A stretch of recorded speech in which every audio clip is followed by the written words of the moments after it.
গোটা দেশ জুড়ে এতটা অস্থির গরম, জনজীবন একেবারে অস্থির হয়ে পড়েছে।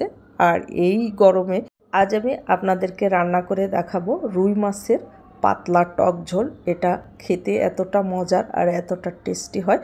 আর এই গরমে এই রকম ঝোল, টক ঝোল শরীরের জন্য খুবই উপকারী। আপনারা যদি চান তাহলে আমার এই রেসিপিটা ফলো করে রান্না করে দেখতে পারেন। আশা করি ভালো লাগবে।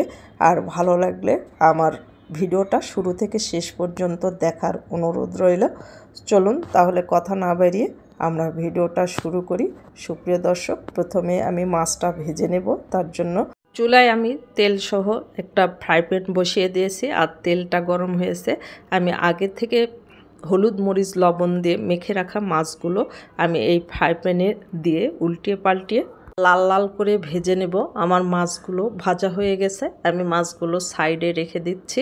আর চুলায় আমি যে কড়াই রান্না করব সেটা বসিয়ে দিয়েছি। আর এর মধ্যে দিয়ে দিলাম পরিমাণ মতো তেল। আর দিয়ে দিব গোটা জিরা। জিরাটা ফুটে আসলে এর মধ্যে দিয়ে দিব আমি পেঁয়াজ কুচি। একটা পেঁয়াজ কুচি করে নিয়েছি, দিয়ে দিলাম। আর পেঁয়াজটাকে এখন নেড়ে চেড়ে একেবারে গোল্ডেন ব্রাউন কালার করে ভেজে নেব। আমার পেঁয়াজটা ভাজা হয়ে গেছে। পেঁয়াজটা যাতে না পড়ে তার জন্য আমি পানি দিয়ে দিয়েছি হাফ কাপ পরিমাণ।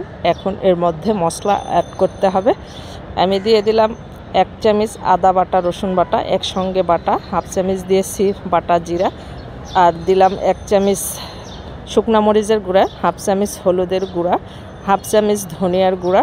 ঝালটা আমার কাছে কম মনে হচ্ছে তাই আমি আরও 1 চামচ শুকনা মরিচের গুঁড়া দিয়েছি। আর এখন মশলাটাকে ভালো করে নেড়ে চেড়ে কষিয়ে নিতে হবে যতক্ষণ না মশলা থেকে কাঁচা গন্ধ দূর হয়ে যায়। আর এই রান্নাটাতে ঝাল আর লবণটা একটু বেশি পরিমাণে দিলে খেতে ভালো লাগে। এখন আমি ঝোলটা অ্যাড করলাম সামান্য একটু, হাফ কাপ পরিমাণ। আর ভেজে রাখা যে মাছটা ছিল সেই মাছটা আমি এখানে দিয়ে মশলার সঙ্গে একটু ভালো করে মিশিয়ে ঢাকনা দিয়ে ঢেকে 2 থেকে 3 মিনিট আমি মাছটা ভালো করে কষিয়ে নেব। আমি 3 মিনিট মশলাটার সঙ্গে মাছটা ভালো করে কষিয়ে নিয়েছি। এখন আমি ঝোলের জন্য পানি অ্যাড করব। এই ঝোলটাতে একটু বেশি পরিমাণে পানি দিতে হয়।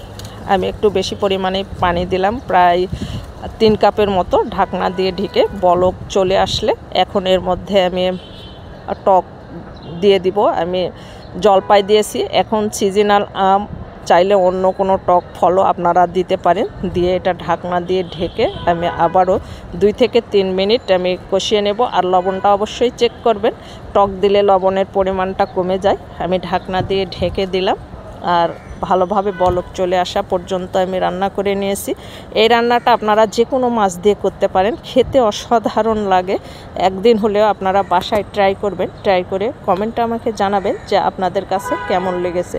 আমি কাছে থেকে আপনাদেরকে দেখাচ্ছি রান্নাটা কেমন হয়েছে। আমি চুলার জালটা অফ করে দিয়েছি। আমি কিন্তু ভাজা জিরার গুঁড়া 1 চামচ দিয়েছি, দিয়ে চুলাটা অফ করে দিয়েছি। এটা আমি সার্ভিং ডিশে ঢেলে আপনাদেরকে দেখাচ্ছি যে রান্নাটা কতটা সুন্দর আর কতটা ইয়ামি হয়েছে। অসাধারণ লাগে খেতে। এই গরমে যদি এই রকম রান্না থাকে তাহলে স্বাস্থ্যের জন্য কিন্তু এই তরকারিটা খুবই উপকারী একটা তরকারি। একদিন হলেও আপনারা রান্না করে দেখতে পারেন। এটা ছোট থেকে বড় ইনশাল্লাহ সবাই পছন্দ করবে। তো ভালো থাকবেন সবাই। দেখা হবে নেক্সট ভিডিওতে। আল্লাহ হাফেজ।